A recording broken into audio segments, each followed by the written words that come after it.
Vous êtes sur le point d'écouter Distorsion, un podcast sur... Distorsion, c'est également des mystères, des histoires étranges, des disparitions, des crimes, mais c'est relié. Il y a toujours l'intervention des nouvelles technologies, de l'Internet particulièrement. Des histoires étranges de l'ère numérique.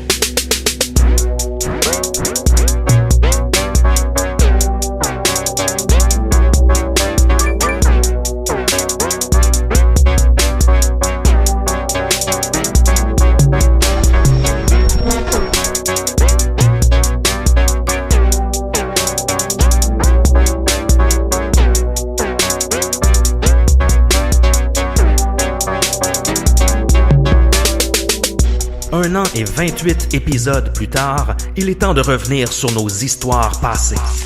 Plusieurs cas ont connu des rebondissements inattendus. En plus, nous avons reçu une masse importante de questions et suggestions de la part de vous, chers auditeurs. Installez-vous confortablement. Voici le bilan de la saison 2 de Distorsion.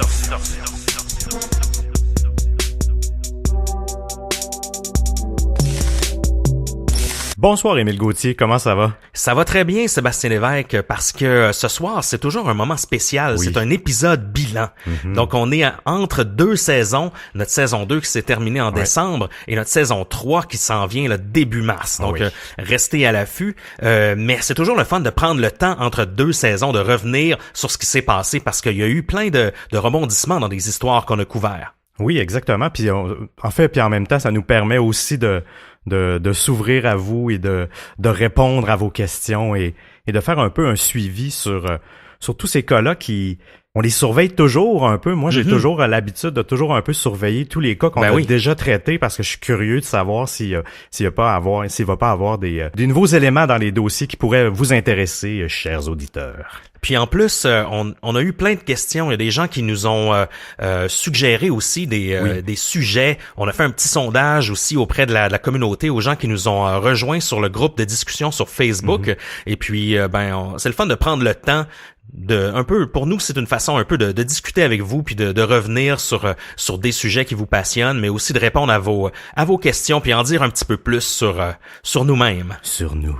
Puis qu'est-ce qu'on boit ce soir, Seb? Ce soir, on boit une excellente bière de Boréal qui, je crois, est peut-être une édition limitée. On sait pas trop. En fait, c'est la IPA du Nord-Est. Sincèrement, je l'ai bu en 2017, fin d'année 2017. Ça a été mon coup de cœur 2017 et je crois que ça va encore mon coup de cœur 2018. Elle est vraiment bonne. Elle est fruitée. Elle a un IBU de 75. Elle a un taux d'alcool de 6%. Mais sincèrement, pour les amateurs d'IPA et de fraîcheur, d'agrumes, elle est parfaite, sincèrement. Je pense que c'est la bière parfaite que j'ai connue. C'est une bière vraiment phénoménale. Ici, nous, on n'a pas pris de chance. On a rempli le frigo de Distorsion de cette bière-là. On s'en est ramassé une caisse. Puis vraiment, c'est fantastique. Vraiment une belle découverte. Je l'ai bu aussi en fût au Trèfle dans Hochelaga Maisonneuve à Montréal, qui est vraiment un très bon pub. Ils l'ont en fût. Puis je vous dis là, c'est fantastique. Une bonne bière trouble, parfaite pour une soirée d'histoire mystérieuse. Oh oui. Vous pouvez faire justement comme Pascal, qui est celui qui nous offre cette bière ce soir, via la tournée de bière du site web de Distorsion. Vous vous rendez sur notre site web, distorsionpodcast.com, et vous allez voir, il y a un onglet tournée de bière. Vous pouvez encourager le show et payer une bière à moi et Seb. Comme ça, on a un peu plus d'énergie pour creuser ces histoires terrifiantes. On a aussi un review 5 étoiles sur Apple Podcasts qui nous vient de Apollo 13, savoureux jeu de mots, qui nous dit « Fameux! J'ai tout écouté la première saison en rattrapage en 2 mois et j'ai aussi découvert Ars Moriendi. Du coup, cette émission est une des premières que j'écoute dès que j'ai l'occasion d'écouter un podcast. » Merci à toi, Apple Plow. Oh yeah. Seb, toi, quel a été ton moment le plus mémorable de cette saison 2? Mon moment le plus mémorable, en fait, mes 2 moments les plus mémorables, ça a été entre autres les épisodes spéciaux qu'on a enregistrés avec Simon de Ars Moriendi. Oui. J'aime vraiment Simon.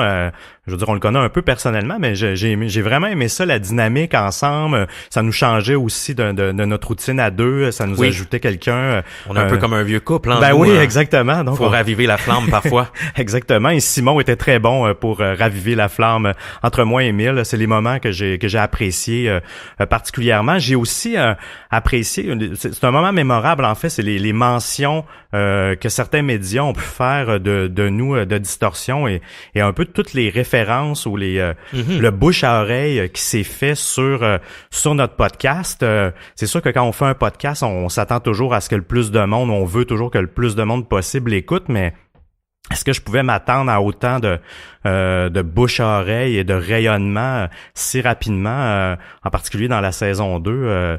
Je dirais que pour moi, ça fait partie des moments mémorables. Toi aussi, Émile, j'imagine que tu as eu des moments mémorables durant cette saison. Quels sont-ils? Oui, ben je dirais que c'est pas nécessairement un moment. En fait, ça se déroule toujours en ce moment aussi. C'est vraiment le rassemblement de la communauté. On s'est rendu compte que les auditeurs de Distorsion aiment discuter entre eux de plein de sujets qui parfois sont pas tellement discutés sur les réseaux sociaux ou dans les médias en général. Exact. Donc vraiment, j'ai trouvé ça vraiment fascinant de voir autant de gens se rassembler puis rejoindre la discussion sur Facebook ou même les gens qui nous ont écrit via email ou qui nous rejoignent sur Twitter ou Instagram. Je dirais aussi que la présence de plus en plus d'Européens qui nous écoutent, je trouve ça fascinant, je trouve ça cool qu'on ait percé avec nos accents québécois.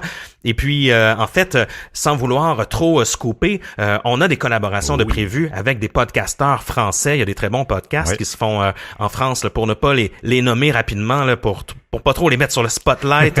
Notre cher Lionel Camille, avec qui on a prévu faire une collaboration éventuellement, et aussi nos 2 amis du Bureau des Mystères, et un autre podcast qu'on vous suggère de surveiller, avec qui on devrait enregistrer sous peu à quelque part là, pendant notre break. Donc 2 moments marquants vraiment là, de voir la communauté là, se rassembler. J'ai trouvé ça vraiment fascinant. Je dirais aussi d'avoir trouvé ce fameux terme là, les distordus. Oui, les distordus, c'est incroyable. Ben oui, shout out à Nelly Brière qui a sorti ce nom-là. Je sais pas d'où est-ce qu'elle a sorti ça, mais vraiment c'est un mot qu'on s'est approprié. Vraiment. Donc ben voilà, une année qui était vraiment marquante. Incroyable. Puis justement, ben aujourd'hui on va revenir là-dessus. On a fait aussi un sondage auprès du groupe sur Facebook, le groupe de discussion, sur vos sujets préférés, parce que nous, quand on programme une saison, on essaie de piger dans certains sujets, parfois dans le true crime, dans les disparitions ou dans des creepypasta ou dans des sujets un peu plus paranormal ou même de conspiration. Et puis là, on voulait savoir un peu qu'est-ce qui vous intéressait. Et vraiment, la réponse a été surprenante. On a eu plus de 700 réponses à notre sondage. Et puis, en fait, le sujet numéro 1, c'est les mystères, donc ce qui entoure les morts mystérieuses, les énigmes. C'est vraiment le sujet numéro 1 avec plus de 150 réponses, je crois. Le sujet numéro 2, c'est les creepypasta et les légendes urbaines. Oh oui. C'est aussi des sujets qu'on adore creuser. Et en numéro 3, on retrouve les disparitions. Il y a beaucoup de gens qui nous ont écrit pour nous demander d'en faire plus. On essaie évidemment d'en couvrir autant que possible, surtout si c'est encore d'actualité. On a quelques sujets de disparition quand même assez intéressants là, à vous amener là, dans la saison 3. Et en fait, on retrouve au numéro 4 tout ce qui touche le dark web et l'informatique. Encore une fois, on a quelques bonnes idées là-dessus. Il se passe toujours des choses, le dark web est toujours en évolution et on va certainement couvrir des sujets là-dessus pour notre saison 3. On retrouve les true crime. Ça, je croyais que ça allait peut-être être un petit peu plus haut. En fait, ce qui est relié au meurtre, les situations de harcèlement et tout ça, mais souvent ça s'entremêle. Oui, oui, exactement. Avec les mystères, il y a un peu un mélange de ça aussi. Là, quand il y a des morts mystérieuses, souvent c'est lié à des meurtres. Oui. Puis on se demandait justement si on voulait aborder plus de sujets liés au paranormal, parce qu'on n'a pas tellement couvert de sujets. Parfois, on vient à le couvrir d'une certaine façon. Par exemple, lorsqu'on parle de Max Spears ou lors de certains sujets, mais on n'a pas tellement couvert de cas de hantise. Là. Toi, Seb, c'est-tu un sujet que tu aimerais qu'on creuse plus? Oui, en fait, j'ai l'impression qu'il manque de cas. Je sais pas si, mais des cas crédibles, là, parce qu'à Distorsion, quand même, mis à part peut-être les creepypastas où qu'on peut aller jouer dans l'imaginaire ou des John Titor, mais qui restent des phénomènes Internet, même si, on sait pas si c'est vrai ou non, mais on se doute que exactement, on se doute que John ne voyage pas dans le futur, mais oui, moi c'est certain que c'est un sujet que j'aime, que c'est des sujets que j'aimerais qu'on creuse plus, puis justement, on s'est dit que on voulait peut-être pas dans la saison 3, mais du moins où on va y trouver une petite place, on va tenter de trouver des sujets sur le paranormal, les ovnis, les maisons hantées. Moi, j'adore ça. Je suis un grand peureux, mais j'adore avoir peur. Là. J'écoute les films d'horreur et tout ça. Donc, à la limite, je vous dirais, chers auditeurs, si vous avez des cas de paranormal ou de maisons hantées au Québec, au Canada, aux États-Unis, peu importe, qui pourraient être intéressants qu'on traite, n'hésitez pas aussi à nous les envoyer. On va être très ouverts. Il y a le cas de Daredevil là, qui revient souvent. En fait, l'histoire s'est continuée vers la fin 2017. Donc, il y a peut-être quelque chose à faire là. Peut-être que ça vaudrait la peine de creuser plus. J'ose croire qu'après tout ce temps-là, c'est pas un stunt publicitaire. Là. Ben, c'est ça, en fait. C'est que ce cas-là, on l'avait un peu dans la mire dès le départ, mais on reste toujours prudent parce qu'on veut justement s'assurer que ça soit pas du fake et tout ça avant de, justement, là, de creuser le cas et d'élaborer 1000 théories si dans 3 semaines, on se rend compte que c'est un stunt pour une entreprise ou peu importe, ou un YouTuber ou quoi que ce soit. C'était un peu le cas de Poppy. Oui, honnêtement. oui, exactement. Parce qu'au début, ça nous a vraiment excité, Poppy. On a vraiment suivi ça avec intérêt. Mais après un certain temps, quand on se rend compte que le projet artistique, puis là, on commence à faire des shows, puis là, il y a plus vraiment de mystère. Tu sais, pour nous, c'est moins intéressant. C'est un petit peu moins intéressant qu'au départ, lorsque c'était plus énigmatique. Là. Oui, puis qu'on savait pas trop c'était qui. Et aussi le dernier thème, en fait, c'est les conspirations qui terminent, mais qui a quand même 50. Un bon nombre de votes quand même. Oui, quand même, presque 60 votes. Là. Donc les conspirations. Ben oui, on va en faire quand même. Ben oui, c'est quand même toujours intéressant. Là, je crois toujours qu'on est géré par les Illuminati, mais on va y revenir justement. On va creuser le sujet. Oui, exactement. C'est quand même quelque chose qui est toujours intéressant. On vous réserve aussi, là, si vous nous écoutez jusqu'à la fin, là, on va vous scooper notre premier épisode de saison 3. Oui. Donc, si vous nous écoutez jusqu'à la fin, là, vous allez nous dire, oui, OK, on peut prendre le curseur pour se rendre jusqu'à la fin, mais on vous connaît, on sait que vous allez rester jusqu'à la fin pour savoir justement quel est ce premier sujet, cette première histoire qu'on va aborder en début de saison 3. Entre-temps, Seb, est-ce qu'on est prêt à se lancer dans la rétrospective de cette saison 2? Oui, monsieur. Allons-y. Let's go. Commençons en revenant sur des sujets vraiment de la saison 2, puis par la suite, on va aller un petit peu plus loin dans le temps, dans des histoires là, de notre saison 1, parce qu'il y a aussi eu des nouvelles par rapport à ça. Commençons tout de suite avec Cicada 3301. Seb, brief-nous donc sur c'était quoi ça au juste? Oui, Cicada 3301, en fait, c'est pour vous rappeler, c'est arrivé en 2012, puis on n'a jamais vraiment su c'est qui, mais c'est un regroupement de gens qui tentaient de recruter les gens les plus intelligents de la planète en leur donnant des énigmes puis des énigmes assez complexes puis toujours mélangées avec la technologie, de la cryptographie, même dans des endroits physiques. Vous écouterez l'épisode si vous l'avez toujours pas écouté. Et bref, il y a eu je pense que 2015 ou 2016, il y avait pas eu de nouvelle énigme, mais là il y a eu une nouvelle énigme qui est apparue début janvier. Hein.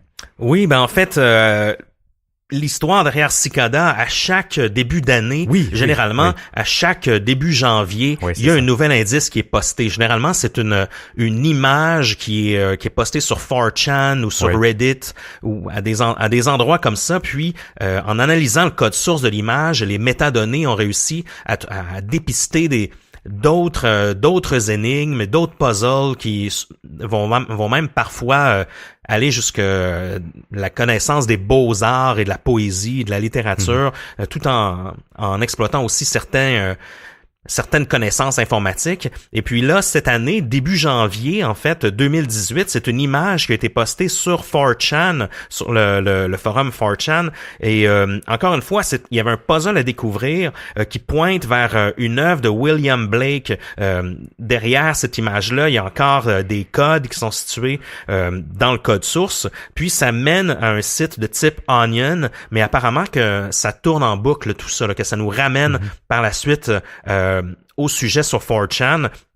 Mais on sait, Cicada, il y avait une certaine forme d'authenticité derrière ça qui était gérée via une signature PGP d'incluse lorsqu'il faisait des posts de ce type-là. Et puis, dans ce cas-ci, encore une fois, en 2018, il n'y a pas de signature PGP, donc on peut pas vraiment authentifier là avec certitude qu'il s'agit vraiment, encore une fois, de Cicada, de l'organisation qui a fait ça. C'est sans doute un internaute ou des internautes qui ont voulu ramener un peu le buzz à chaque année, et ça fait justement depuis quelques années qu'il n'y a pas de nouvelles, de nouveautés ou de nouveaux indices qui sont postés avec une signature authentique PGP. Donc, est-ce que c'est un pétard mouillé? On va le voir. Peut-être que, en suivant justement sur Reddit, il y a toujours le subreddit de Cicada 3301 que vous pouvez visiter. Il n'y a pas tant que ça d'action, je vous dirais, mais il y en a toujours quelques nouvelles par-ci par-là.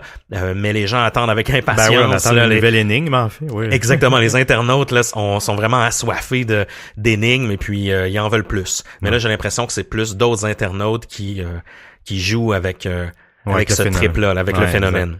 Exact. Puis juste pour vous préciser, les sites de type Onion, comme Émile a mentionné, c'est pour ceux qui auraient peut-être oublié, c'est les sites sur le dark web qui permettent d'être accédé avec Tor, qui est le navigateur qui permet d'aller au dark web. Donc aussi, on le voit qu'il faut quand même il y a une étape aussi il y a quelque chose qui est un petit peu plus complexe, ou du moins au goût du jour, on doit dire. Le dark web est tout de même au goût du jour. Donc voilà pour Cicada 3301. Un autre de nos favoris, c'est John McAfee. Effectivement, John, il y a toujours des nouvelles par rapport à lui. Qu'est-ce qui s'est passé dans les dernières semaines, Seb? En fait, ça tourne toujours. Avant de parler un peu de lui, je me suis mis une Google Alert, sur. Oh mon Dieu. On se confie là sur John McAfee. Mais c'est incroyable ces temps-ci. Il y en a à peu près chaque jour. Puis c'est vrai que ça tourne toujours autour de la crypto-monnaie. En fait, le point qu'on veut vous amener, c'est qu'il y a une obsession envers la crypto-monnaie. Et il y a même mentionné, ça a été repris par un gros média britannique qui allait pardonnez-moi l'expression, mais qui allait se manger le pénis si le Bitcoin, je pense qu'il atteignait pas la valeur de 500 000 $ en 2020, quelque chose comme ça. Donc, j'espère qu'il y a une bonne hygiène. Mais bref, autre chose qui nous a que John a mentionné dernièrement, c'est qu'il a avoué utiliser la crypto-monnaie pour différents services dans sa vie, dont de la pornographie, des prostituées et de la drogue. Il dit aussi d'autres plaisirs illicites sans préciser le tout. Petite statistique intéressante, quand je fouillais ce truc-là, les transactions en Bitcoin, 47% des transactions, parce que c'est très populaire le Bitcoin, 47% des transactions sont pour disons des produits illégaux, des produits et services illégaux. Donc on voit que même c'est une monnaie très tendance, très médiatisée, que toutes les gens ne dépensent pas. Ben ouais, c'est ça que les gens qui en ont puis qui voudraient faire des dépenses légales, ils le gardent en banque pour l'investissement. Les seuls qui le dépensent, c'est ceux qui achètent des trucs illégaux. Ben oui, ou qui transigent depuis un certain temps. Il y a quand même beaucoup de gens qui utilisaient du Bitcoin et qui avaient des Bitcoins à l'époque où ça coûtait pratiquement rien ou presque, mais c'est quand même fascinant que cette monnaie-là, la moitié de l'argent sert vraiment à acheter des produits et services illicites. Donc voilà pour notre cher ami John, mais surveillez-le, c'est un phénomène sur Twitter aussi.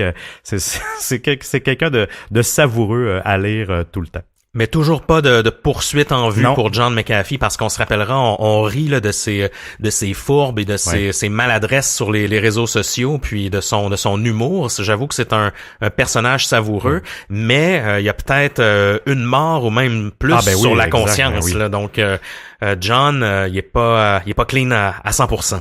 Passons à notre prochain sujet, Emma Filipov, qui est un cas qui m'a qui m'a quand même interpellé énormément, et toi aussi, hein, Émile. Hein? Oui, une histoire vraiment touchante. Emma Filippoff, c'est cette jeune fille là, originaire de Perth, en Ontario, qui est partie un jour vers l'ouest canadien, à Victoria, et puis qui est disparue du centre-ville de Victoria, où elle a été vue pour la dernière fois. Par la suite, en fait, sa mère est venue la rejoindre 3 heures après qu'elle a été vue pour la dernière fois. Elle semblait être dans un état mental là, en situation de paranoïa. Et malheureusement, elle n'a pas été vue depuis. Ça faisait 5 ans, en novembre dernier, qu'elle avait été portée disparue. Et puis, il y a eu plusieurs vigiles qui ont été tenues là, dans plusieurs villes. J'ai vu qu'il y en avait une même à Montréal. Ah oui, okay. Il y en avait une à Halifax que notre ami Jordan a organisé là-bas. Et puis, donc, très touchant.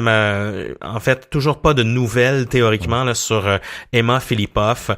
Si vous avez de l'info ou quoi que ce soit, ou si vous voulez participer à la discussion, il y a un groupe Facebook, Help Find Emma Filippoff, que vous pouvez trouver assez facilement. C'est une belle communauté. Et puis, et malheureusement, toujours pas de nouvelles pour cette histoire, Seb. Ensuite, on a Maura Murray.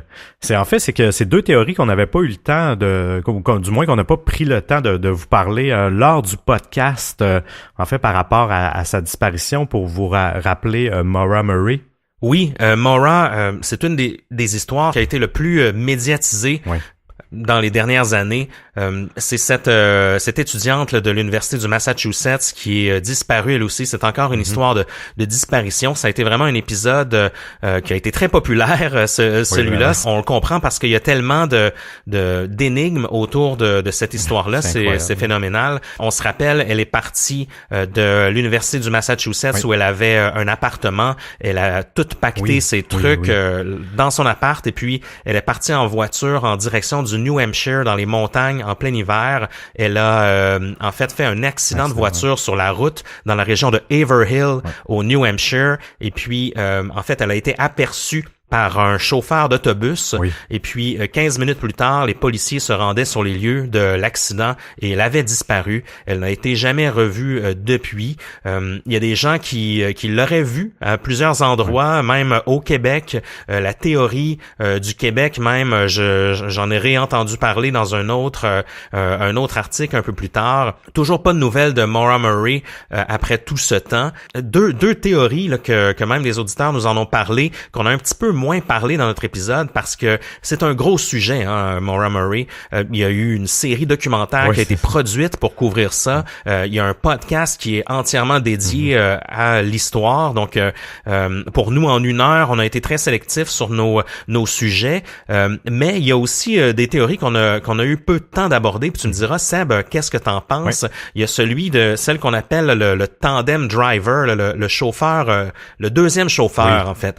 Parce que on s'entend, Maura, elle avait tout pacté ses trucs, elle était prête pour déménager. Elle avait fait des recherches sur son ordinateur sur des condos à louer dans le Vermont, dans le nord-est des États-Unis, justement.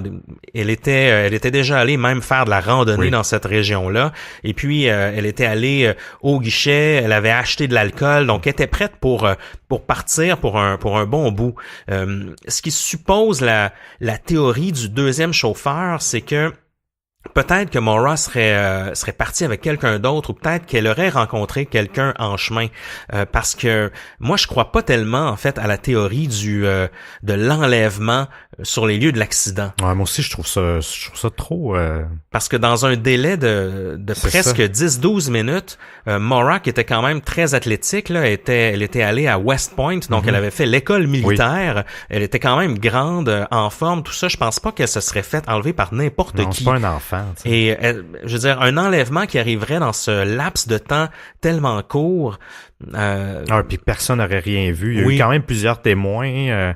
Non, c'est vraiment étrange. Effectivement, moi non plus, je crois pas vraiment à la théorie de l'enlèvement. Donc, il y a toujours cette théorie qu'un deuxième chauffeur serait impliqué pour qu'il y aurait justement avec qui peut-être même Maura aurait eu un dîner plus tôt dans la journée. Apparemment que justement, il y avait un gap d'1 heure dans le trajet que Maura Murray a fait, qui était difficile à expliquer. Lorsque des gens ont refait le trajet, bon, ils faisaient la même distance en 1 heure de moins. Donc peut-être que Maura serait allée prendre une pause ou manger dans un resto, quelque chose comme ça. Et puis, il y aurait la suggestion qu'il y aurait 2 voitures, en fait, qui auraient participé à ce truc-là. Moi, j'ai toujours un peu cru à la théorie que c'était une disparition volontaire. Et le deuxième chauffeur pourrait aller dans ce sens-là. Vous savez, on a retrouvé un linge dans le tuyau d'échappement là, de la voiture. On dirait que c'est quelqu'un qui a voulu faire à croire. C'est une mise en scène. On dirait qu'il y a une mise en scène, même de la façon que la voiture était placée là, dans le banc de neige. Apparemment que c'était difficile à croire que la voiture se soit retrouvée dans ce sens-là. J'ai pas en tête là, la photo exacte, là, mais c'est quand même étrange tout ça. Puis la théorie du deuxième chauffeur fait quand même du sens en y repensant. Oui, vraiment, vraiment. En fait, moi, ce que ça me fait hésiter, en fait, je trouve que ça permet de justifier, selon elle, selon moi, ça a été fait justement pour, elle a voulu framer un enlèvement. J'imagine peut-être pour clore le dossier. Puis moi aussi, j'abonde là-dedans parce que j'ai pas l'impression que c'est quelqu'un qu'elle a rencontré 2 heures avant puis qu'ils sont partis sur un road trip comme ça. Je trouve ça quand même impliquant pour l'autre chauffeur. Ce qui me fait hésiter, c'est toutes ces boîtes dans son appartement. Il y a de l'incohérence, en fait, je trouve, entre le fait qu'elle a voulu simuler une disparition puis qu'en même temps, elle avait tout préparé ses boîtes. Tu sais, est-ce que l'intention de préparer ces boîtes était vraiment d'aller les rechercher plus tard ou dans un très court laps de temps versus là le changer d'idée? Il y a beaucoup de pas de réponse, de sans réponse que j'ai de la misère à me fixer sur la théorie de vraiment approuver cette théorie-là, mais je pense que c'est la plus crédible actuellement parce que personne l'a vu dans les bois, nulle part. Il y a pas de traces, il y a rien. Donc c'est sûr que c'est une autre voiture qui l'a ramassé, du moins, là. Puis, en lisant le livre de James Renner, True Crime Addict, il y a quelqu'un qui a écrit d'une manière anonyme à James Renner, qui est un auteur qui a énormément couvert le cas de Maura Murray. Vous pouvez suivre son blog, qui est très facile à suivre, là, mauramurray.blogspot.com, je crois. Ou tapez James Renner dans Google, vous allez le trouver assez rapidement. Et puis, il y a quelqu'un qui a écrit à James sur son site web, il me semble, et ils ont réussi avec l'aide des internautes à justement retracer l'adresse IP, à faire des liens avec d'autres posts qui avaient été envoyés sur d'autres forums. Et puis en croisant toutes ces données-là, ils ont réussi à trouver que la personne était quelqu'un de l'entourage de Maura Murray à l'époque. Ce qu'elle a envoyé comme lettre à James Renner, c'est un genre de témoignage où elle explique que Maura, c'est une disparition volontaire. Elle est partie avec son petit ami au Québec. Même dans la lettre, il stipule ça. Donc, oui, c'est peut-être un troll. C'est peut-être quelqu'un qui se fout de la gueule des internautes qui suivent encore l'histoire. Mais là, ça semble être quelqu'un assez proche de la source, là, même de la famille, il semblerait. Donc, ça supporte encore une fois la théorie du deuxième chauffeur, comme quoi ce serait une opération planifiée, une disparition planifiée. Faut toujours se rappeler que 24 heures avant, elle avait fait un accident avec la voiture de son père, qu'elle avait été prise quelques temps auparavant dans une histoire de carte de crédit, de numéro de carte de crédit volé. Il y a des raisons pour elle de vouloir fuir. On s'entend que c'est pas des gros crimes. C'est pas des gros crimes, mais je veux dire, quelqu'un qui est peut-être un peu trop emporté par les événements pourrait avoir une attitude comme ça, là, peut-être. Surtout dans la vingtaine, on est un petit peu plus pas impulsif là, mais on mesure moins nos gestes, puis on a l'impression que tout est la fin du monde aussi. Là. Une autre théorie dont on n'a pas trop discuté en fait, Seb, c'est celle de la A-frame house, là, de la maison en forme de A, cette espèce de maison à pignon. C'est en fait cette théorie-là dit que lors d'une battue qui a été organisée par la famille de Maura Murray, donc par Fred Murray, on aurait trouvé à l'aide de chiens dépisteurs là, une genre de cette maison-là, puis à l'intérieur de cette maison-là, il aurait réussi à obtenir les clés. Le chien se serait vraiment là, affolé dans une section du garde-robe de la maison. Et puis apparemment qu'ils auraient trouvé là, des tissus là, empreints de sang lors de cette fouille-là. On s'y est pas beaucoup attardé. C'est que en fait, les policiers, c'était pas une battue qui était organisée par les policiers, cette battue-là. Et puis évidemment que lorsqu'ils ont découvert cette maison-là puis que les chiens se sont affolés, eh bien les policiers sont allés quand même faire un tour. Et puis eux, ils ont rien trouvé de concluant. C'est-à-dire qu'ils ont fait même des tests d'ADN qui ont montré que bon, il y aurait du sang humain retrouvé dans ce garde-robe-là, mais en fait, il y a rien qui prouve que c'est du sang de Maura Murray, ou il y a rien vraiment qui supporte cette théorie-là, outre cette découverte-là. Apparemment qu'il y a 2 frères de la région de Haverhill qui un des 2 frères aurait accusé son autre frère d'avoir fait ça. C'est deux gars qui sont connus de la justice, si on veut, des gens qui sont pas très très recommandables. Et puis malgré tout, ces gens-là ont été interrogés par les policiers, ils ont été dans le tordeur des policiers, mais malgré tout, il y a rien qui prouve que la A-Frame House a été le lieu d'un enlèvement ou d'un meurtre ou de quelque chose comme ça. Peut-être qu'il y a d'autres résultats de l'enquête qui nous prouveront le contraire, mais pour l'instant, il semble pas avoir grand-chose. Ça semble plus être un truc médiatique, en fait, qui est sorti de là au lieu de preuves réelles. Effectivement. Si on revient à la saison 1, un de nos cas, qui est quand même un de mes cas favoris, Elisa Lam, qui est cette Canadienne qui est partie en voyage pack-sac à Los Angeles et justement a été retrouvée dans un réservoir d'eau sur le toit du Cecil Hotel. Oui. Donc Elisa Lam, il y a pas eu tant de nouveautés en tant que tel sur le cas, à part qu'il y a eu au niveau culturel, si on veut, il y a eu des groupes de musique qui ont quand même fait des hommages musicaux. Il y a la musique de lui, je le connais pas du tout, c'est Ear Ir Itum qui lui a dédié, ça a l'air un hommage complet sur son album.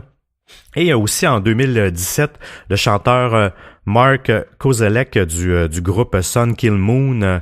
Lui, dans une des chansons, il dit qu'il nie la mort d'Elisa Lam et même sa présence dans le Cecil Hotel, en fait, et dans la chanson qui est le Stranger Than Paradise de l'album Common as Light and Love or Red Valleys of Blood. Ouais, c'était un long titre. Oui, c'est sans doute le titre d'album le plus long là, de 2017. Mais il y a aussi il y a quand même d'autres développements autour de l'histoire d'Elisa Lam, c'est-à-dire que vraiment l'histoire gagne vraiment en popularité. C'est rendu l'histoire le favori des YouTubers. On voit énormément de gens là, faire des vidéos à propos de ça, des faux documentaires, des espèces de fiction amateurs. Oui, c'est vraiment une des histoires les plus lues sur le web encore maintenant. Autour de cette histoire-là, le fameux Cecil Hotel, qui est réputé pour avoir été le lieu là, de suicide, ou même que le tueur Richard Ramirez y aurait séjourné. Eh bien, le Cecil Hotel, on le sait, a changé le nom pour Stay on Main maintenant et devient... c'est un peu rénové en tant que boutique hôtel, malgré le fait que le quartier autour, Skid Row, n'a pas vraiment changé. Mais il a été déclaré patrimoine national de la ville de Los Angeles. Ouais, ça m'a surpris quand même. Mais c'est vrai qu'il y a de l'histoire, outre toutes les histoires tragiques, tout de même, il y a de l'histoire. Il y a eu une grande époque. Aussi, autour d'Elisa Lam, il y a eu un épisode là, sur Discovery qui a été produite là, en fait, c'est une série documentaire qui est entièrement dédiée au Cecil Hotel, Horror at the Cecil Hotel, que ça s'appelle, et ils ont dédié un épisode sur Elisa Lam. On savait qu'il y avait eu aussi un épisode là, de American Horror Story. Oui, Horror Story, la saison 5, en fait, toute l'histoire, toute le synopsis, la saison 5 est basée un peu sur un hôtel hanté, en fait. Et il y a un film hollywoodien aussi, le produit par Sean Cunningham, qui est le producteur là, de Vendredi 13 et de La Dernière Maison sur la Gauche, qui lui avait annoncé un peu plus tôt là, la production d'un film The Elevator Game, qui serait aussi inspiré de l'histoire d'Elisa Lam. Selon ce qu'il disait à l'époque, les tournages auraient débuté en 2017. Donc, je sais pas si c'est encore d'actualité, mais il n'y a pas eu de nouvelles depuis si le film était annulé ou pas. Donc, peut-être qu'on va avoir des nouvelles au cours de l'année. Mais Elisa Lam fait toujours couler beaucoup d'encre et fascine encore les internautes de partout. Mais c'est normal, hein, on n'a toujours pas de réponse sur sa mort. Oui. On le sait pas, là, tu sais, elle a été retrouvée morte, nue, plus de linge, dans un réservoir d'hôtel où ce que le couvercle a été fermé.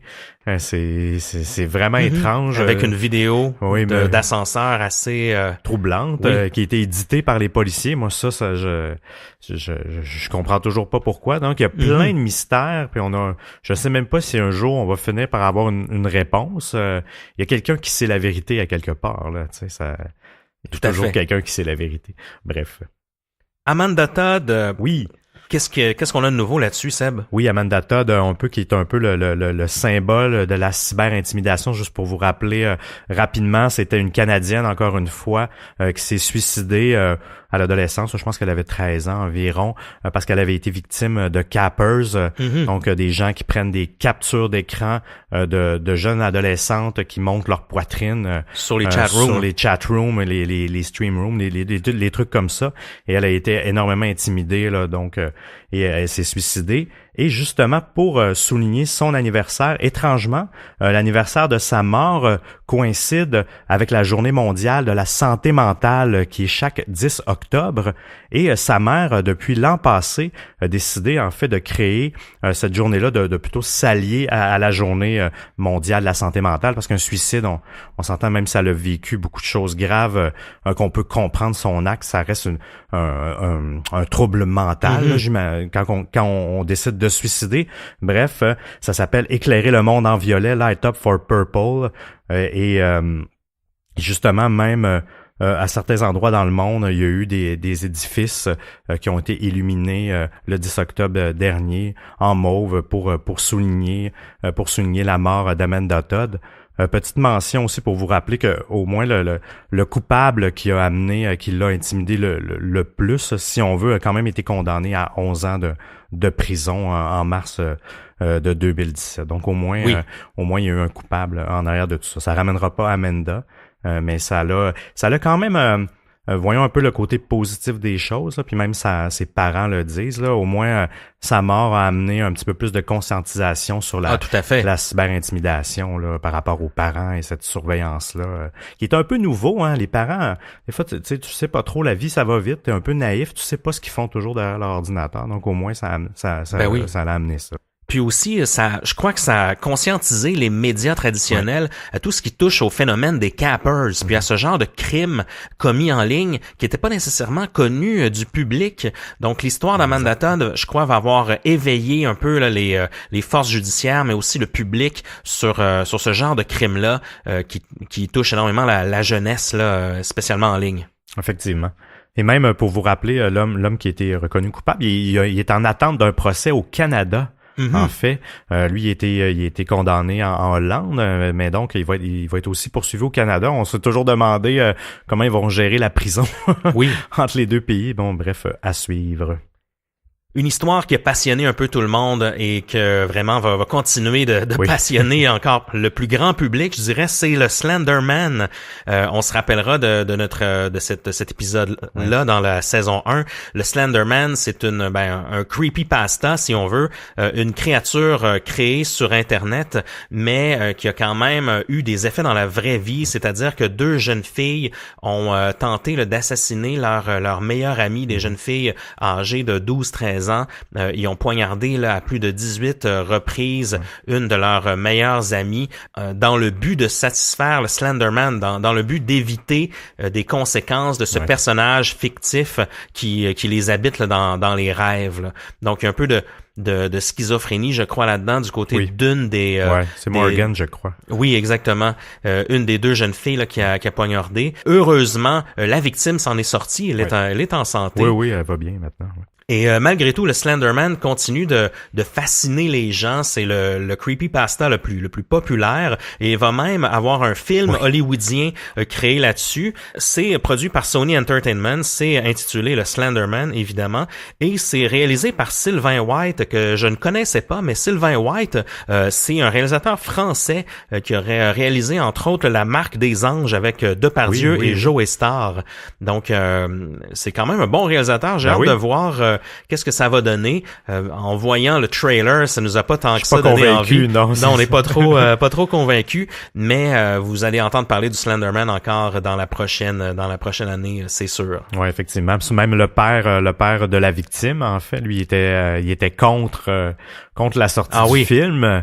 Je comprends ce qu'il veut dire, mais en même temps, c'est sûr que quand tu as été victime, tu peux pas être objectif par rapport à ça, puis c'est sûr que ça va toujours te ramener au drame, mais je crois pas que de faire un film sur un personnage fictif va inciter d'autres jeunes ça incite pas au crime, là. Tu sais, la plupart des gens sains d'esprit ne font pas ces liens-là. Ils font une différence entre la réalité et la fiction, là. Puis, de toute façon, le Slenderman, le film, je ne crois pas qu'il raconte l'histoire précisément de... Ça a aucun lien avec le cas en tant que tel. C'est vraiment le Slenderman, le personnage qui a dû être décliné dans une autre histoire, dans un scénario autre. Non, c'est ça, c'est qu'il n'y a même pas de lien, il n'y a pas de mention, il y a aucun lien avec l'histoire. Donc, mais tu sais, les journalistes sont allés le voir. Qu'est-ce que tu veux qu'ils disent? Ils diront pas, oui, il y a un film sur le personnage qui a failli tuer ma fille, là. Mais en même temps, bon, je trouvais que son propos est un petit peu exagéré. T'avais aussi des nouvelles à propos de Silk Road, Seb. Oui, Silk Road, on se rappellera qui était le marché noir du Dark Web. Oui, exactement, qui est un peu le premier marché noir justement sur Internet, où il y avait énormément de transactions de drogue à l'époque par Ross Ulbricht, qui est toujours en prison actuellement pour son crime. Et on se rappellera que il y a rien de beau, hein, même dans la police. Il y a deux des agents qui ont travaillé sur le dossier, là, Monsieur Bridge et Monsieur Force, qui ont été condamnés quand même à 6 ans de prison parce qu'ils avaient volé environ 800 000 $ en valeur de Bitcoin. Ça, on vous en avait parlé durant le cas, mais il y a eu un nouveau développement vers la fin de l'année passée. En fait, ils se sont rendus compte qu'ils avaient volé, écoutez, 1500 bitcoins, ce qui représente, il avait volé une somme supplémentaire de bitcoin, de 1500 bitcoins, qui équivaut à près de 12 millions de $. Puis ça, c'était l'évaluation au moment, là. Ça pourrait être plus, là, je vous dirais, avec la hausse du bitcoin, imaginez. Donc, ils ont rajouté 24 mois de prison supplémentaires. Ils ont tout saisi, bien sûr. Et le coupable, il s'excuse de ça, mais tu sais, la journée avant qu'il rentre en prison, ils ont fait un raid chez eux parce qu'ils soupçonnaient qu'il allait se sauver. Il y avait des faux passeports, des bagages. Tu sais, le gars, il est pas clean, là. Non. Tu sais, on voit qu'il a voulu se sauver. Il a utilisé la clé privée du Bitcoin des autorités, dans le fond, pour transférer l'argent dans son propre portefeuille de Bitcoin. Puis il avait séparé ça dans plusieurs portefeuilles. Il est un peu naïf. Il devait pas trop comprendre la technologie de Bitcoin parce que c'est même si c'est anonyme, c'est hyper traçable plus que de l'argent en cash. Donc il y a toujours une trace, il y a un catalogue. Donc je pense qu'il a fait ça en se disant personne va s'en rendre compte, oui. Mais finalement ça n'a pas été si compliqué que ça. Retrouver à la source, il y a des gens qui vont voir que ça balançait pas dans le compte de Bitcoin des autorités. Bref, condamné à 24 mois de plus. Ce que je trouve bizarre, le ratio, on conclut là-dessus, là, mais le ratio, comme ils ont eu 6 ans pour 800 000, là, c'est 11 millions de $, puis ils ont juste 6 mois de plus. Je trouvais que le ratio était pas équivalent en termes d'années d'emprisonnement. Ouais, je sais pas trop le calcul. Il aurait mérité plus, mais d'après moi, c'est juste pour ajouter, là. Mais bon, voilà. Ben, je pense que le délit en soi équivaut à un certain nombre d'années. Après, le nombre d'argent que t'as volé rendu là, bref. Non, c'est clair que cette enquête-là frôlait les limites éthiques, là. Vraiment, ben oui, puis on le sent, puis tu sais, Ross Ulbricht, tu sais, qui est emprisonné à vie, tu sais, il a plus servi de modèle qu'autre chose par rapport à tout le dark web. Absolument. Puis ça a même pas, à l'époque, ça a même pas servi, pas que ça a pas servi, mais je veux dire, il y a eu après ça Alphabet qui est arrivé justement, puis que lui s'est fait fermer aussi. Tu sais, il y a eu beaucoup de gros après Silk Road qui a été encore plus gros, même 10 fois plus gros. Puis le fondateur de Alphabet, on s'entend, il s'est suicidé, qui est un Québécois qu'on a couvert dans la saison 2, d'ailleurs, que vous pouvez aller écouter. Il y avait pas vraiment de mise à jour là-dessus, mais il s'est probablement suicidé, sachant ce qui est arrivé justement à Ross Ulbricht, sachant que le même sort l'attendait. Oui, exact. Et justement, l'autre, il y a eu une avancée dans le dossier. C'est Asana, là, l'autre réseau à côté de Alphabet. Lui, il a été condamné justement dans les dernières semaines à 6 ans de prison pour avoir été comme le meneur. Je trouve que 6 ans de prison, c'est pas si mal. Je dis ça dans le sens pour Alexandre Cazès. Peut-être que s'il avait su que la peine était... parce que 6 ans, c'est sûr que ça doit être long en prison, mais c'est pas c'est peut-être pas la fin du monde. Peut-être qu'il y aurait pas attenté à ses jours. Dernière parenthèse, par rapport au dark web, les fermetures de ces gros sites-là, Alphabet et Asana, ont quasiment littéralement pas tué le dark web, mais il existe plus actuellement.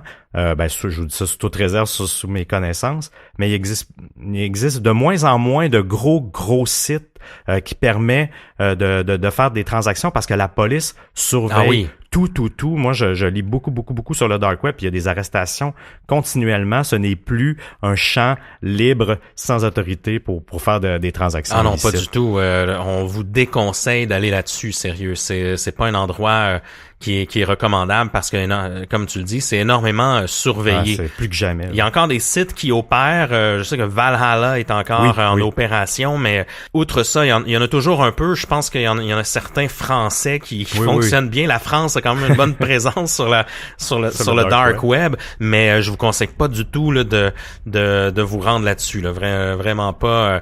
C'est vraiment là, c'est mettre la main dans un guêpier. Là. Oui, effectivement. Mais justement, moi, ça me porte à croire que est-ce qu'il y a autre chose qui est sous le dark web, parce que le dark web est devenu mainstream maintenant. Exact. N'importe qui est capable de se downloader Tor puis d'aller sur le répertoire des fameux sites Onion et puis de trouver un peu n'importe quoi là, assez rapidement même. Là. Ouais, effectivement, il va se créer sûrement un autre réseau qui va être moins accessible pendant un certain temps, mais j'ai l'impression que il va toujours avoir sur le web, il y a toujours moyen de cacher ses communications, mais c'est que le dark web, au début, c'était quand même pas que c'était anonyme, mais c'était intime. C'était très peu de gens en termes de proportion qui accédaient au dark web. Là, c'est devenu extrêmement mainstream, c'est devenu connu du grand public aussi, parce que c'était pas juste la facilité, ça a toujours été facile, entre guillemets, ou pas si complexe pour quelqu'un qui a un minimum de connaissances techniques. Mais étant donné que ça s'est médiatisé, un peu tout le monde a été curieux.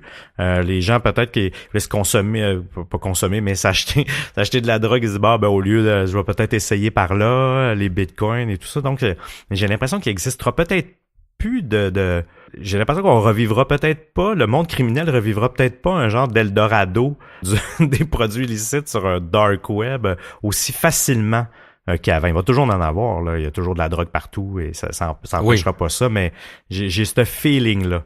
Mais je sais, tu te questionnes beaucoup par rapport à ça. Tu m'en parles souvent, le après dark web ou le le darker web. Oui, ou le dark web 2.0.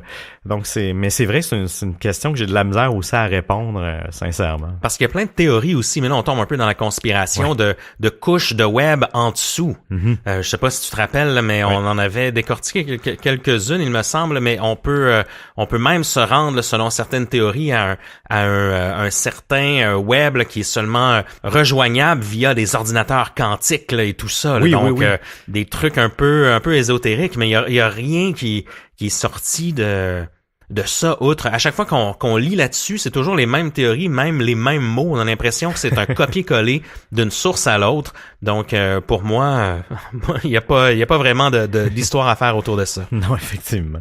Mais effectivement, il est temps qu'il y ait autre chose. Mais il doit y avoir autre chose que peut-être nous-mêmes on n'est pas au courant. Non, exact. Puis les gens vont pas en parler sur la place publique. Mais j'avoue que je surveille quand même des sites d'autorité qui surveillent beaucoup le dark web et toutes ces choses-là. J'ai rien vu passer, mais encore là, ça veut rien dire. Puis oui, il y a peut-être quelque chose qui se trame, des nouveaux protocoles. Tu sais, c'est un peu juste ça, en fait. Là, c'est de créer des protocoles qui sont pas accessibles, qui permettent de communiquer entre les gens. Mais bon, à suivre, donc essayez de trouver un autre endroit pour vous procurer vos produits illicites.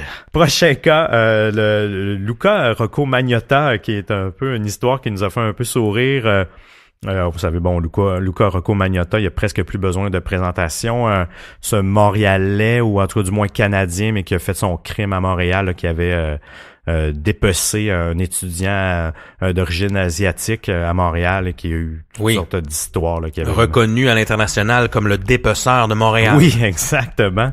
Et justement, il est en prison et il s'est marié dernièrement avec Anthony Jolin au pénitencier de Port-Cartier. Okay. C'est une des premières fois que des prisonniers mâles, des prisonniers point, se marient ensemble. Il disait généralement, il y a un spécialiste qui disait les prisonniers, des fois, ils se marient, mais avec des gens de l'extérieur avec qui ont correspondu. Mais c'est une des premières fois que c'est vraiment deux prisonniers ensemble qui se marient. Ils vont avoir les mêmes droits que tous les couples. Ils vont avoir accès à la roulotte. Je sais pas sous quelle fréquence. Bref, c'est quand même assez rigolo si on veut. C'est sa mère qui a célébré le mariage, bon. La mère de Luca. C'est beaucoup trop d'images mentales pour moi. Seb, on va passer aux questions et réponses. Tiens. Oh oui. En espérant que vous êtes satisfait de cette mise à jour sur les sujets de notre dernière saison. On a reçu plusieurs questions d'auditeurs via nos réseaux sociaux, le Facebook, Instagram, Twitter. N'hésitez pas à aller nous rejoindre. On est toujours heureux de vous répondre. Et puis, let's go. Ça va nous faire plaisir de répondre à quelques-unes. Tiens, je te laisse commencer, Seb. À quoi ressemble votre méthodologie d'enquête sur un dossier et comment vous faites le tri de ce que vous présentez ou non aux auditeurs? C'est une très bonne question. Notre méthodologie d'enquête, je dirais que quand moi et Seb on se rencontre généralement, même dans la vie, parfois on se voit sans faire des podcasts, on est amis dans la vie, ça arrive. Il y a toujours des histoires comme ça là, qu'on se lance là, puis c'est un peu comme semer là, des graines là, puis par la suite ça nous habite et puis on construit. On construit autour de ça. Donc la méthodologie commence souvent par une histoire qu'on va se lancer. Hey, as-tu entendu parler de tel truc, il s'est passé ceci, cela, il y a un mystère autour de ça, et puis check ça sur Reddit, on s'envoie des liens, et puis à partir de ce moment-là, on dirait qu'on tombe un peu dans une phase d'évaluation, là. On regarde à quel point ça nous passionne, puis souvent, quand c'est passionnant, on le choisit.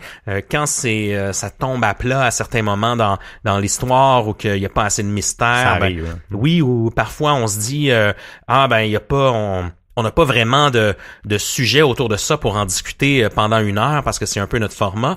Souvent on les met aussi dans un bucket à plus petits épisodes. On se dit peut-être qu'un jour on va faire des épisodes de conspiration, mais compilation où on va réunir plusieurs sujets ensemble ou justement des sujets où on n'a pas nécessairement de viande là pour discuter pendant 1 heure. Et puis Seb, toi ça ressemble à quoi par la suite quand on se dit, là, on fonce sur un sujet?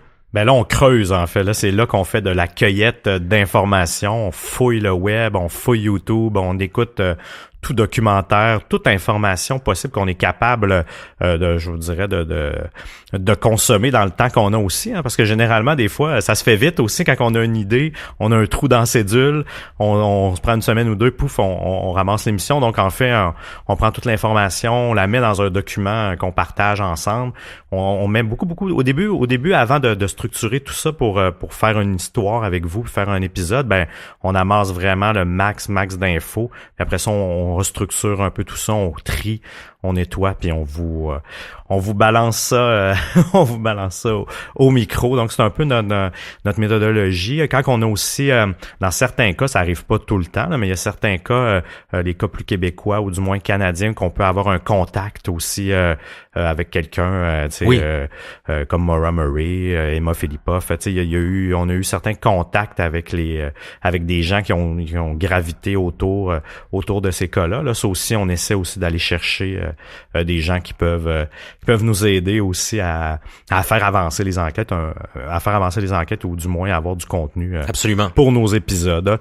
Donc je vous dirais, ça ressemble pas mal à ça, notre méthodologie de travail. Après, faut structurer tout ça parce qu'on veut pas non plus vous lire une page Wikipédia. Non, on veut pas vous lire un article de journal. Donc, on essaie de bâtir une certaine narrative autour de ça. Souvent, on va commencer par un élément déclencheur. Par exemple, l'arrestation de celui qui faisait la maintenance de Silk Road, qui s'est fait prendre avec un colis là, plein de cocaïne à la porte. Et puis, par la suite, on retourne dans le temps puis on essaie de vous maintenir en haleine puis de créer un suspense. Donc, il y a ce travail-là aussi qu'on fait qui est un peu plus narratif là vers la toute fin. Exactement.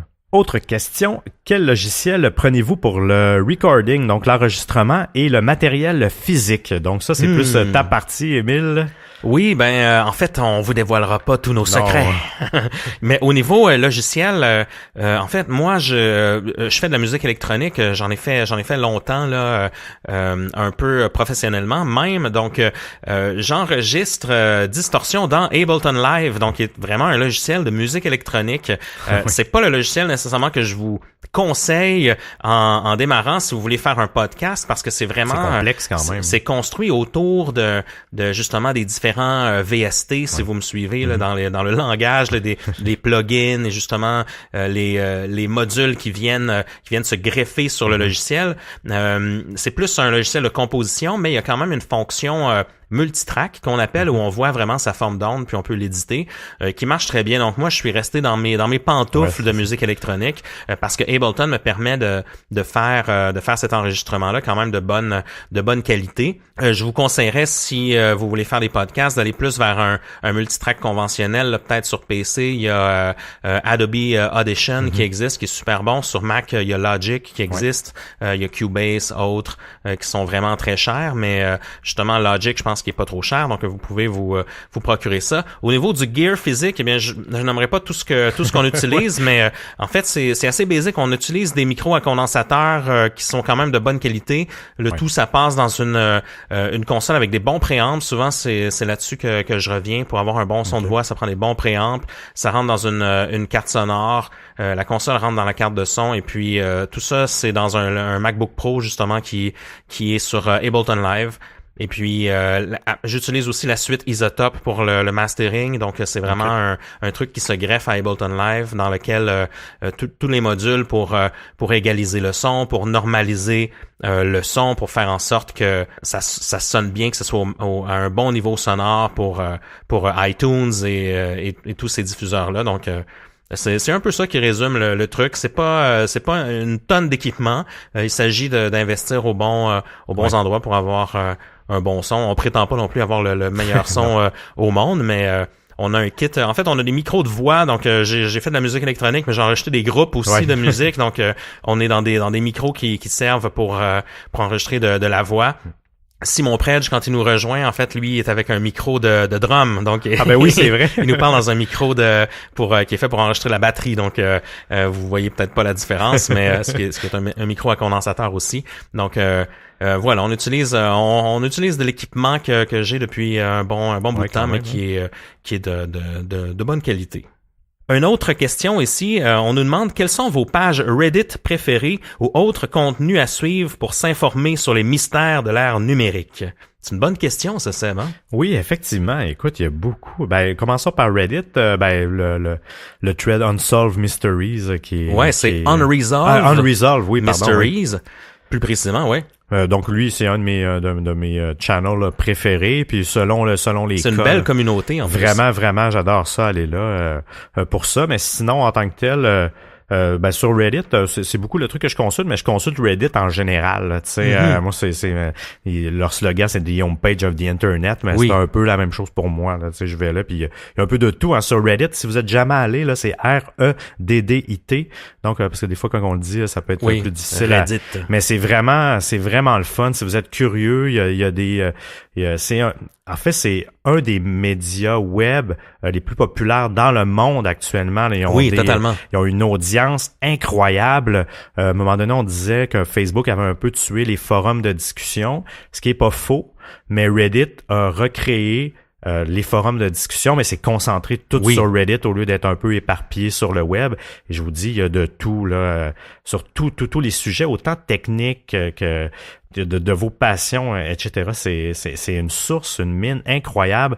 Oui. L'interface est particulière, mais une fois que tu es habitué à tout ça, ça navigue quand même bien. L'application mobile s'est améliorée aussi. Oui, c'est ce que j'allais dire. Oui, effectivement, elle est beaucoup mieux quand même qu'à une certaine époque. Là, ils ont raffiné un petit peu le design. Mais bref, c'est ça pour mes pages Reddit. Toi, pour sur Reddit, as-tu autre chose? Ce qui est bien sur Reddit, c'est que presque chaque histoire ou chaque sujet qu'on couvre a sa page Reddit. Exact. Donc, Cicada a sa page Reddit, Maura Murray a une page Reddit. Donc, souvent, ça part de là. On part de là, puis on débouche sur autre chose. Il y a des podcasts aussi qui ont des pages sur Reddit. Souvent, il y a des choses qui sont pas nécessairement des mystères non résolus, mais qu'on va voir sur comme tu le disais, sur la page principale de Reddit, parce que c'est un truc qui touche l'ère numérique ou qui va nous mener vers autre chose. Ouais. Et puis de là, bien, on creuse dans chaque avenue possible. Sinon, dans les autres sources, YouTube est une très bonne source aussi. Dire, oui. Moi, je vous dirais mes channels préférés si vous aimez les histoires mystérieuses. Moi, j'aime bien, en fait, c'est Lorden Arts.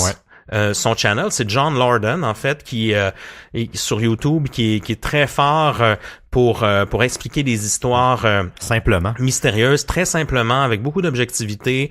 Sa série Brain Scratch est très bonne. Donc John Lorden est un très bon YouTuber. C'est mon préféré. Oui, il est excellent. John, vraiment, moi aussi, c'est un de mes préférés. Il y a Kylie Elise aussi, qui est très bonne aussi, qui est une YouTubeuse qui couvre aussi, elle couvre beaucoup le paranormal aussi, mais il y a beaucoup d'histoires là, de mystères qu'elle couvre, et puis souvent ça part de là et puis ça débouche sur autre chose. Toi, est-ce qu'il y a d'autres chaînes sur YouTube que t'aimes bien? Non, sur YouTube, en fait, je navigue en tant que tel selon les thèmes, où souvent je vais chercher je vais chercher par mots-clés quand on fait de la recherche pour trouver des nouveaux cas, là, des meurtres ou des crimes sordides ou des trucs. Je joue beaucoup avec les mots-clés sur Google, avec des précisions sur des meurtres liés avec des cellulaires ou des trucs pour arriver à trouver des sujets pour nous. Fait que j'utilise beaucoup Google pour faire de la cueillette et dans le fond d'aller chercher des nouveaux sujets, parce que ça aussi c'est un côté qui est peut-être sous-estimé. On met beaucoup de temps dans la recherche quand on a choisi le sujet, mais de trouver des sujets, des fois on est chanceux, la vie est bonne avec nous et on a des histoires qui nous arrivent du ciel, mais à quelques moments, il faut quand même faire énormément de recherche pour trouver la bonne histoire qui va plaire à tout le monde, parce que des meurtres, des crimes, il y en a une panoplie, là, même que depuis que je fais Distorsion, je pensais pas que l'humain, même si on vit supposément dans l'époque la moins dangereuse au monde. Actuellement, l'être humain, c'est pour sa survie. Oui, c'est pour sa survie. Même il y a jamais eu autant peu de crimes, etc. Mais quand tu fouilles là-dedans, tu te rends compte qu'il y a quand même du monde fucké, puis il y a des gens qui subissent des crimes assez sordides. C'est clair. Donc, l'autre source que j'ai beaucoup au niveau, justement, je vous parlais beaucoup du dark web, là, c'est deep.web.com. Sincèrement, si vous aimez le monde du dark web, là, surtout, allez là, c'est la presse plus, si on veut, du dark web. Sincèrement, je sais pas combien qui sont en arrière de ce site-là, mais c'est incroyable la couverture médiatique qu'ils font de tous les cas de partout dans le monde. C'est là aussi que tu te rends compte que le dark web, comme on vous disait, les autorités surveillent énormément de près. Il y a des arrestations tout le temps. Mais c'est un monde aussi qui est extrêmement fascinant. Tout à fait. Il y a aussi des podcasts qui sont d'excellentes sources. Oui, exact, oui. Écoute, on en parle souvent, Generation Y, Nighttime Podcast. On a fait des collabos avec eux. Ars Moriendi au Québec. Aux États-Unis aussi, des bons podcasts. J'aime bien Thinking Sideways aussi. Parce que c'est un podcast qui sont originaires de la région de Portland aux États-Unis, et puis Portland dans l'Oregon. Et puis ils couvrent pas juste des meurtres ou des true crime, ils vont couvrir des puzzles, des énigmes sur le web, des écrasements d'avions, des trucs comme ça. Donc je vous les suggère si ça vous dit. Sont actifs depuis plusieurs années. J'aime bien Insight aussi, qui est un podcast originaire de Kansas City. True Crime Garage, moi j'aime vraiment bien. J'aime le format musical, c'est un de mes préférés. J'aime me coucher avec et l'écouter. J'écoute juste 10 minutes parce que je finis toujours par m'endormir, là, mais à plusieurs 10 minutes, je finis par aboutir aux histoires. Mais moi j'aime vraiment l'ambiance de True Crime Garage. J'aime comment ils montent les histoires. Je sais pas, pour le nous, dynamisme entre les deux animateurs. Ils sont très généreux aussi de leur temps. Ils font ce temps-ci, je pense, 2 épisodes par semaine. Fou, je sais pas comment ils font. Hein. C'est incroyable. Si vous trouvez parfois que Distorsion c'est long parce qu'on fait des épisodes d'1 heure, eux vont faire, je les ai vus récemment, ils ont fait des épisodes en 4 sous-épisodes d'1 heure. Oui. Donc ça va durer 4 heures, une seule histoire. Là. Donc, quand même assez détaillé. Non, j'adore True Crime Garage, définitivement. Ça vaut la peine, si vous connaissez pas. Prochaine question ici. Combien d'heures mettez-vous à la préparation d'un podcast? Et quand faites-vous ça? Busy guys? Avez-vous des recherchistes undercover? Exploitez-vous vos enfants? Un peu. Très bonne question, Seb, vas-y. Combien d'heures? C'est dur on à dire. On en a parlé un peu tantôt. On avait déjà parlé, mais combien d'heures? C'est beaucoup d'heures. Là. On les calcule pas vraiment, je vous dirais. Là, un enregistrement, pour la préparation en tant que telle, ça doit varier c'est au moins 5, 6, 7, 10 heures. Oui, il y a quand même beaucoup de temps, non? C'est quand même assez long. Puis souvent, c'est du temps qu'on fait aussi un peu par-ci par-là, là, dans le sens qu'on rassemble. Donc, ça devrait ressembler quand même à ça. Mais oui, on s'entend que les deux, on a des jobs. Là. Donc, c'est vrai que Distorsion, pas qu'on bouche les trous avec ça de nos temps libres, là, mais ça occupe beaucoup de nos temps libres qui sont accaparés par Distorsion. Ce qui fait aussi qu'on aime bien avoir des pauses entre les saisons aussi pour reprendre un peu notre souffle dans ce marathon. Sortir de notre studio. Oui, c'est ça, dans ce marathon d'épisodes et dans nos recherches et tout ça. Je pense que c'est sain aussi pour notre esprit. Non, on n'a pas encore de recherchistes actuellement. C'est pas mal nous qui fait le travail de recherche à pas mal 100%. Parce qu'il y a des sujets il y a certains sujets qu'il n'y a pas énormément d'infos à digérer. Il y a des choses qui sont des crimes qui sont arrivés très rapidement ou des sujets où on a très très peu d'infos. Mais par la suite, c'est toute l'élaboration des théories puis les discussions qui en suivent. Tandis qu'il y a d'autres sujets qui vont être très très complexes au niveau de l'info. Moi, je me rappelle Silk Road, on avait fait vraiment énormément de recherches. On a fait des dizaines d'heures chacun sans doute là-dessus. Il y a des épisodes vraiment où décortiquer la timeline, Lake City Quiet Pills aussi. Ça a été incroyable. Parce qu'il y a presque aucun article qui avait été écrit là-dessus. Il fallait nous-mêmes tout construire, rassembler les pages Reddit comme un puzzle si on veut. Donc certains sujets sont vraiment, je dirais, très très demandants au niveau de la recherche, tandis que d'autres sont assez concis au niveau de la recherche, mais on tombe plus dans l'élaboration des théories. Donc puis comme on vous disait plus tôt, souvent c'est des sujets qui mijotent dans nos têtes. Et puis vu que ça mijote, on va écouter un documentaire de notre côté, on va regarder telle série télé, on va lire tel livre pour s'alimenter. Donc voilà, on compte pas nos heures bien évidemment, mais oui, ça prend beaucoup de temps à enregistrer Distorsion. Oui, quand même. Après l'enregistrement lui-même, la production elle-même, là on commence à être rodé un peu, donc c'est moins pire. Ça dépend ça dépend à quel point on est bon, à quel point on est pas bon, donc des fois c'est plus long. Ça nécessite plus de montage, puis des fois on est assez concis, puis ça se règle assez vite. Effectivement. Pour exploiter nos enfants, moi je fais un shout-out à ma fille qui est quand même souvent patiente, qui est dans les soins. Oui, qu'elle est là parfois. Elle est présente lors des enregistrements de Distorsion, elle est dans une autre pièce, mais quand même une petite fille de 7 ans, mais elle a quand même la gentillesse de pas nous déranger aucunement, même qu'elle est fière. Elle est fière, même elle demande à des gens de son école, du personnel enseignant ou du service de garde s'ils connaissent Distorsion. Puis je trouve ça quand même assez drôle que pour cette question-là aux gens. Donc on va l'engager dans notre street team. Oui, exact. Et on va lui demander d'aller coller des stickers de Distorsion dans sa cour d'école. Oui, elle le fait déjà sur mes ordis à la maison, donc elle est assez contente. Autre question. Pensez-vous faire du terrain, enquêter et interviewer sur place les acteurs même de l'actualité ou par Skype, genre? C'est une bonne question. Je pense que dans le format actuel de Distorsion, on va pas s'imposer ça dans le sens que ça s'y prête moins. Oui, parfois on le fait un peu là, lors de certains épisodes, un peu plus de terrain, mais je dirais que le format actuel de Distorsion est basé sur des sources publiques, je dirais. Oui, là. Exact. Mais éventuellement, oui, on aimerait ça, vraiment, sans doute. Oui. Moi et Seb, on a plein de projets, donc éventuellement on aimerait possiblement développer d'autres formats de podcasts autour de ça. Puis oui, le podcast d'enquête nous intéresse. Moi personnellement, c'est ce qui m'a amené à faire du podcast. C'est ce qui a amené plein de gens à écouter des podcasts là par Serial. Donc c'est clair que nous on ferme pas la porte là-dessus, là, pas du tout. Non, mais c'est pas pour le moment. Autre question ici. Passer des heures, j'imagine même des jours sur une affaire, une histoire, lire et voir des documents, des photos. Dans quelle mesure tout ceci peut vous affecter? Est-ce que vous en rêvez parfois? Voire même en faire des cauchemars? Ne craignez-vous pas, c'est une longue question, ne craignez-vous pas être submergé par des pensées morbides? Et si c'est le cas, que faites-vous pour vous libérer l'esprit? Plusieurs questions. Oui, pour la hantise, moi c'est puis tu le sais là, moi il y a des sujets là qui m'empêchent quasiment de dormir. Comment dire? il y a des sujets je trouve qu'il y a deux types de sujets.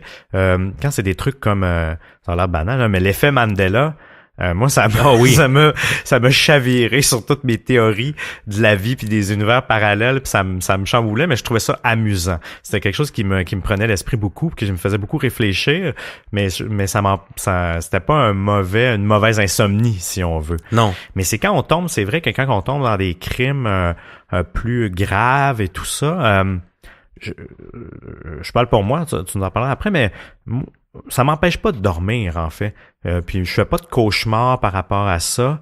Mais c'est vrai que je vais beaucoup réfléchir au cas, puis je vais beaucoup avoir d'empathie envers les victimes quand il y a des victimes. C'est surtout ça, des fois, que je suis quelqu'un quand même d'assez émotif, mais que faut que je gère, mais c'est une empathie de quelqu'un que je connais pas, donc je trouve que ça se gère malgré tout quand même bien, mais c'est vrai que ça devient obsessionnel, tu sais, un peu comme on disait tantôt, quand on fait de la recherche puis on se met sur un sujet, on s'imprègne, tu sais, dans notre quotidien un peu du sujet, puis nous-mêmes on se relance souvent, hey, qu'est-ce que tu penses de ça, fait que c'est ça que ça englobe, mais moi ça me perturbe pas à ce point-là, mais c'est vrai que ça occupe énormément l'esprit.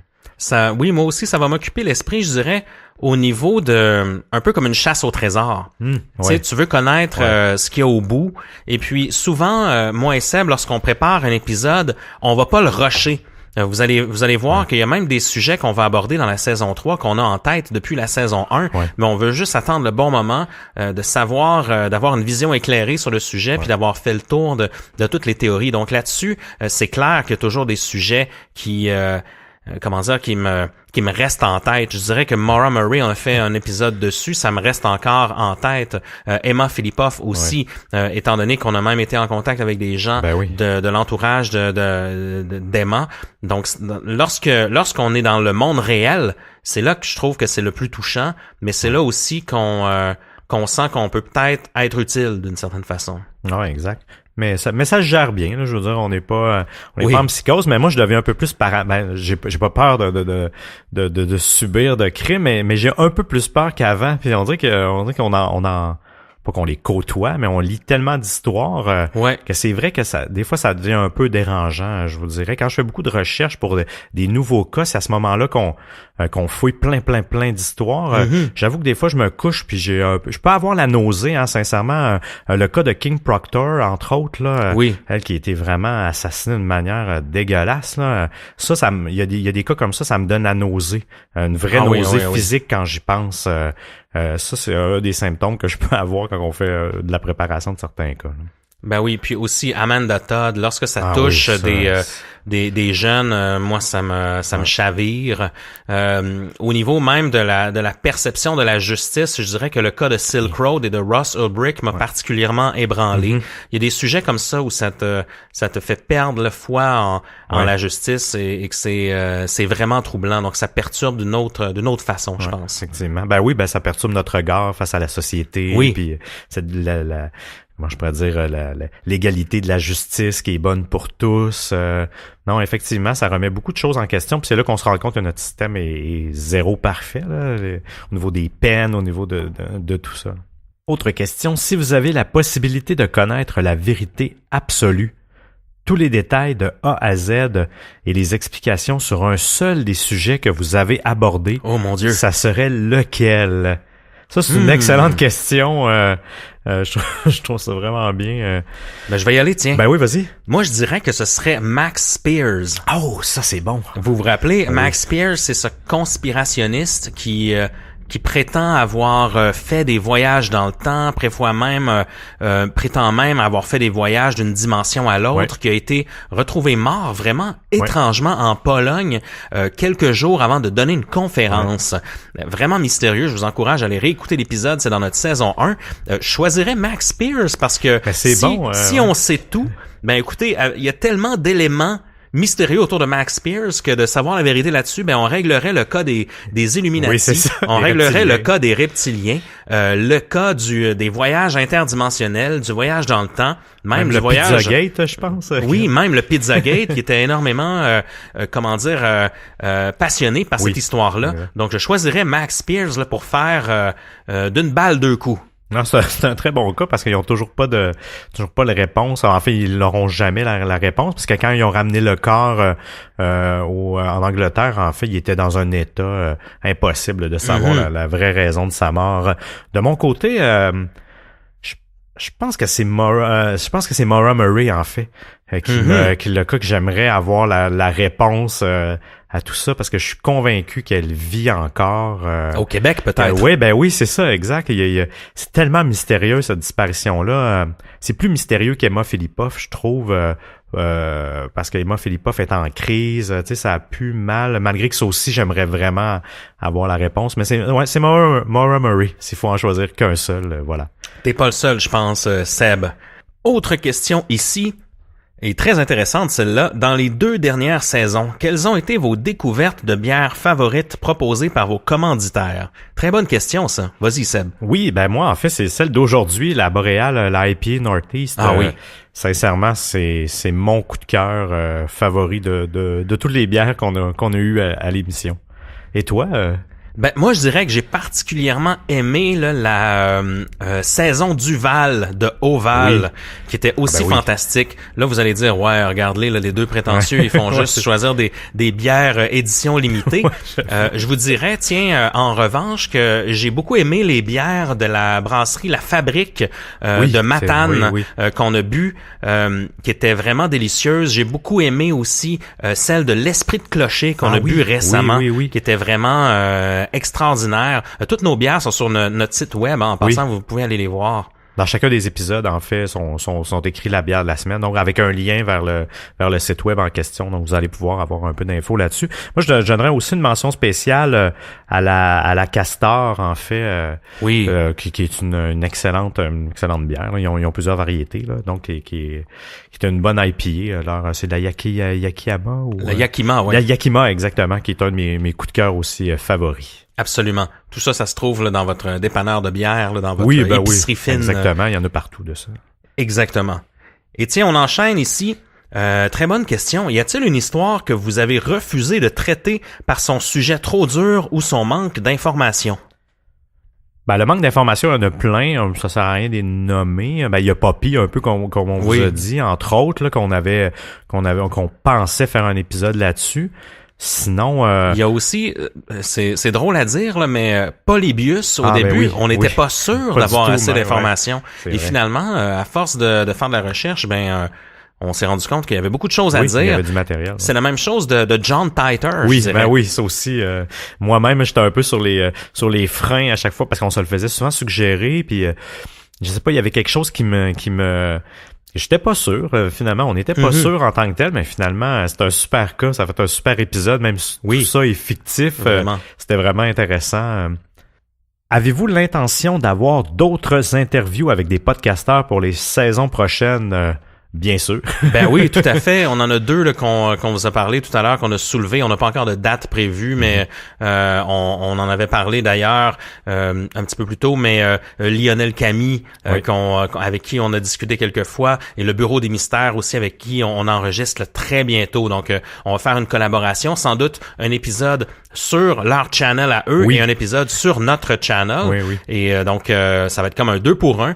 Et puis, on vous revient là-dessus, c'est clair. Et puis, évidemment, il y a des chances qu'on réinvite Simon Predge un jour. Sûr.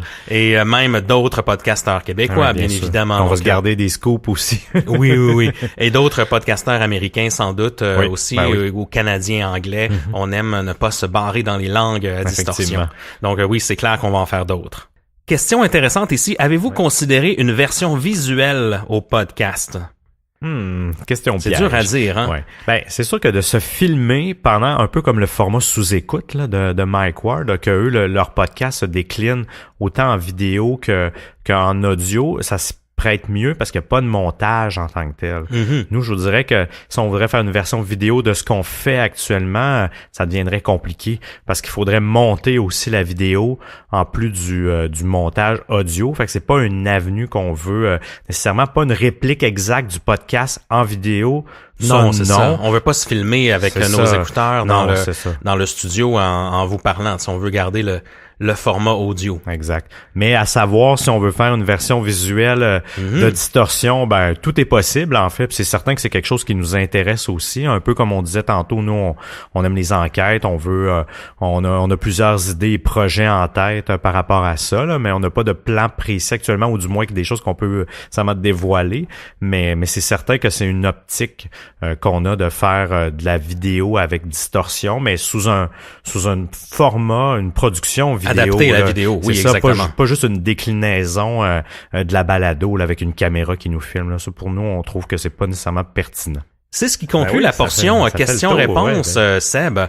Des belles questions. On vous invite, on est toujours accueillant. Si vous avez d'autres questions, vous pouvez nous en parler. Nous, on va les recueillir et on vous en reparlera dans un prochain épisode bilan. Sinon, on vous répond à même les réseaux sociaux. On est facile à rejoindre sur Facebook, Distorsion Podcast. Même chose sur Instagram, sur Twitter, c'est Distorsion Pod. Et n'hésitez pas à rejoindre notre groupe de discussion sur Facebook. Vous allez vous faire des nouveaux amis. C'est très actif, toujours le fun de discuter avec les gens. Vous pouvez nous envoyer des emails aussi via notre site au distorsionpodcast.com. Et puis voilà, en fait, on se revoit début mars, mais on vous a teasé au début. Ah oui, c'est vrai. Ah oui, donc j'hésite à dévoiler le sujet exact parce qu'on va vouloir vous teaser un peu. Effectivement. Mais je dirais que le premier sujet de la saison 3 de Distorsion, c'est une histoire française. C'est une histoire française. Et toujours pas résolue. Toujours pas résolue. Qui est vraiment passionnante. Vraiment, ça m'a vraiment fasciné. Il y a un twist là-dedans de meurtre et il y a une disparition aussi liée à ça. Les Français qui nous écoutent vont sûrement sans doute déjà allumé, mais ça s'en vient. Donc notre épisode de début de saison 3 va être sur un sujet vraiment vraiment passionnant. On a bien hâte d'enregistrer ça. Oh oui. Seb, est-ce que tu aurais un mot de la fin pour conclure ce bilan saison 2? Retenez bien votre souffle, car Distorsion revient début mars 2018. Oh oui.